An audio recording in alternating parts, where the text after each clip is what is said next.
offered to hold the whole Humanitarian ICT week here in Luxembourg. We are thinking how to adapt our response, our solutions to the changing environment.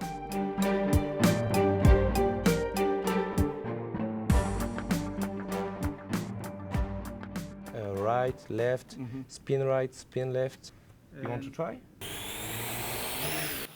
Technology Innovation Day allows us not only to play with new solutions, but test them and ensure that we are ready, so that the time we deploy in emergencies, we have solutions that work for us and ensure that we can be more effective in the kind of work that we do. Innovation also is how you're utilizing the technology for the community that you best want to serve. So for humanitarian relief work, it actually becomes very important.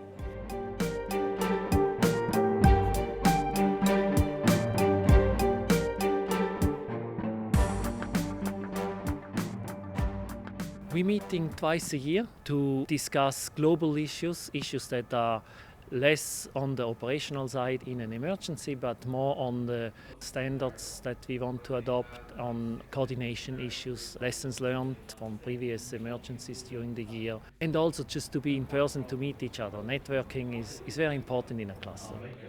In the times of an emergency, it's important that we actually, as various agencies around the globe, whether those are UN agencies, whether they're the NGO sector, whether they're the private sector, we actually respond as one voice and one set of actions, and is able to provide telecommunications, data services, voice, and so on, so that people can actually effectively respond to a disaster. Visioning about where we want to be in 5 years' time is a really interesting exercise in terms of foreseeing user needs and how technology is going to be able to support them.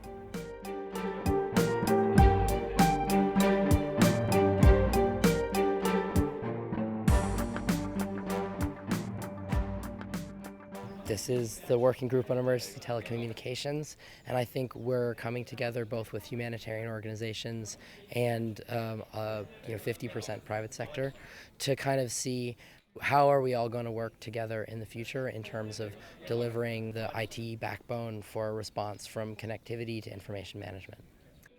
The speed of innovation in this space is extremely fast, and the humanitarian landscape is also changing. So for them to understand what we in the humanitarian world are doing, and for us to understand what's happening in the technology world is very important. Being in a room with a shared vision and shared values and having a community here. We've all operated as single islands for too long, and it's just wonderful to actually see the whole community coming together and aligned.